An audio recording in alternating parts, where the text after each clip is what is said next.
But I mean, I think the bottom line is, the better team won, and the team that's playing better, and specifically on the offensive side, and it showed up in the game. Jordan Love, I thought, played another really, really good game. Making a lot of big plays, not making any mistakes with the football, and that's really the difference. And I think you see that about every week in this league. Is that I would say probably 80, if not 85% of games are won by the better quarterback on that afternoon. And so, when you've got a situation like that and you go out in a game with two young quarterbacks, a lot's going to come down to which quarterback plays better. And Jordan Love put together another really good game. So when Bears fans are doing their evaluation here, because Ryan Poles is doing it and they're meeting with all the players today in the exit interviews, I think I kind of tried to pin you down on it last week, but what would you tell Bears fans in terms of the options that are available to them this offseason at the quarterback position when it comes to taking another swing in the draft at 1 or committing to Justin Fields? Well, I mean, I think what what it really comes down to me is that, both I think could be winning options for you. And you start with the guy in the building. And I think the only question that you can really ask yourself is, has Justin Fields convinced us he's a franchise quarterback, or he's our franchise quarterback? That to me is the only question. Because if the answer is yes, then you've got the ability to go get picks and put players around him, specifically offensively, and build this thing. If the answer is we don't know or no, then I believe you have to go the other direction. Is that when you've had a number of years with a guy and you're still not convinced he's that guy. And again, we can point to a lot of factors and say, well, he didn't have the players around him. Well, that's the front office's problem. Like, that's their mistake, is that you didn't put enough guys around him, if that's your argument, to be able to see if he's a franchise quarterback. Like, that's what you have to do. That's what these first few years are all about, is about convincing yourself that you made the right move and that the guy behind center is your guy. Because if you don't have that guy, you're not going to win in this league. That's just the bottom line. If you don't have a guy, it's very rare that you're ever going to get to the championship level. So you got to have that guy. And that to me is where this whole thing hinges. Is, the Brass in Chicago have to get into a room and say, do we have him or do we not? Do we know or do we not know?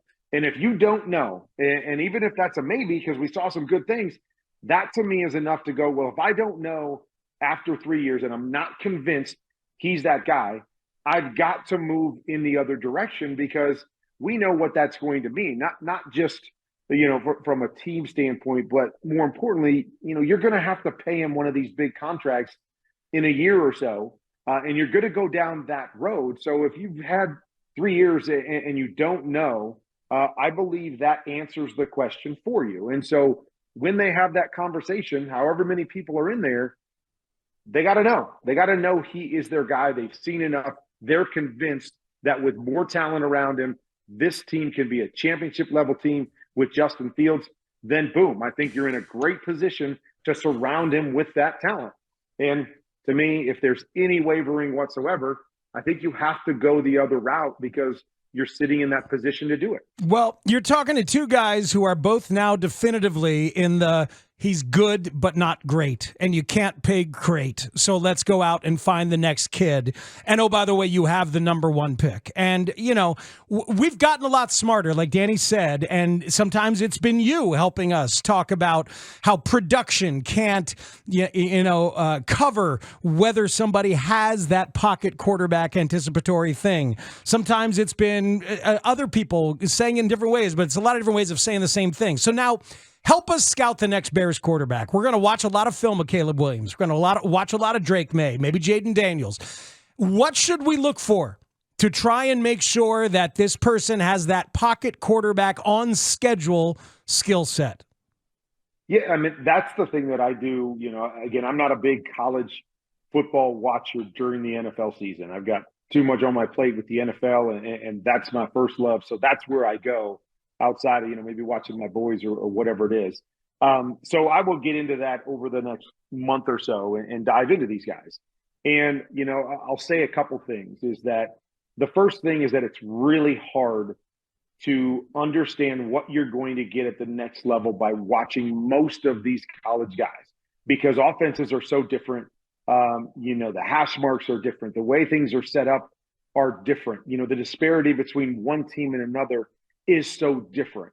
And so, I don't ever project to be an expert on these, college quarterbacks coming into the NFL and where I end up ranking them at the end of the day because I don't fully know how things are going to translate because it is so different. But that is the one thing that I always look at is, I've said it, I don't know how many weeks on here, is that I believe you have to play this game in the pocket. You have to make the layups. You have to make most of the throws you're supposed to make. And then where the specialness comes is what you can do on top of that. And so, I was just watching the Bills film and, Josh Allen had 400 yards of total offense. And, he was kind of up and down. He missed a lot of things on schedule, but he also made a lot of things on schedule. So he gives you that, whatever that ratio is of, playing in the pocket. And then he does miss some things in the pocket, but then he's got that specialness to him to make up for some of the stuff he misses in the pocket. But it's not like he's just out there running around making it up all the time. He does a lot of really good things in the pocket, not, finished product there yet, but then makes up for it. And that's, to me, kind of how when you watch these guys, in college, you have to try to figure out, is there enough of the pocket stuff there that says, okay, it really appears like he knows what he's looking at. And it appears as if he can play, inside the pocket, on schedule, seeing defenses, understanding what that is. And then, is there some special? And again, I always say the special can come in a lot of different ways. It can come inside the pocket, making special throws, whether it's anticipation or whether it's unique accuracy or whatever that is. Or it can come, again, I'll use Josh Allen or we can use Justin Fields. It can come in those off schedule, taking off and running or buying extra time in the pocket, running around and then making a play. And so, but I want to see all of it. I want to see a guy that first and foremost, I believe can play in the pocket because, as I say every week, when you watch games in this league, most games are won by the better quarterback, and the quarterback that plays better on schedule is the guy that wins most of the time. Now, you're going to get some special, and those guys obviously are difference makers, but that to me still jumps out on the film every single week. And so I need a guy that I know can do that to some degree. And then you start, if you find two or three of those guys, then you start weighing the other stuff. How special of a thrower are they? How accurate are they? What's their technique look like? How much of a playmaker are they? And what can they give us from that standpoint? Are they a dual threat quarterback? So we can get into situations where we can supplement our run game with our quarterback at times. And so, that to me is where this process goes and what I'm going to be looking for. But I think you still have to start with show me you understand the game and the passing game, because that's where it's all going to start. And then we start layering in the other things that these guys can do. Kurt, prevailing wisdom seems to be that the Bears are going to bring back Matt Eberflus and draft a new quarterback. We have seen John Fox get Mitch Trubisky and then get fired after year one. We have seen Justin Fields get Matt Nagy and then Matt Nagy get fired after year one. I, as someone who is advocating drafting your top quarterback on your board, am advocating to fire Matt Eberflus so that the next coach would be starting fresh with the next quarterback. That debate, that conversation, what matters, what is just hot air from people like us? Well, I mean, I think, all of it matters because, I do believe that there's, something to the idea of a coach and a quarterback kind of being tied at the hip and a coach going out and getting the kind of quarterback that he wants for, for his situation, or what he wants to do. Now, Coach Eberflus is obviously a defensive coach. And so, at the end of the day, there's going to be somebody else that's working with the quarterback. And so that, adds another layer to it is, You know, are you keeping your offense coordinator? Are you keeping this system? Or do you go out and maybe, you know, get a new offense coordinator that connects now and ties in better with who you're going to draft and feel like, okay, this offense fits this player to go along with coach's defense that obviously got better and better throughout the season and played really, really well down the stretch.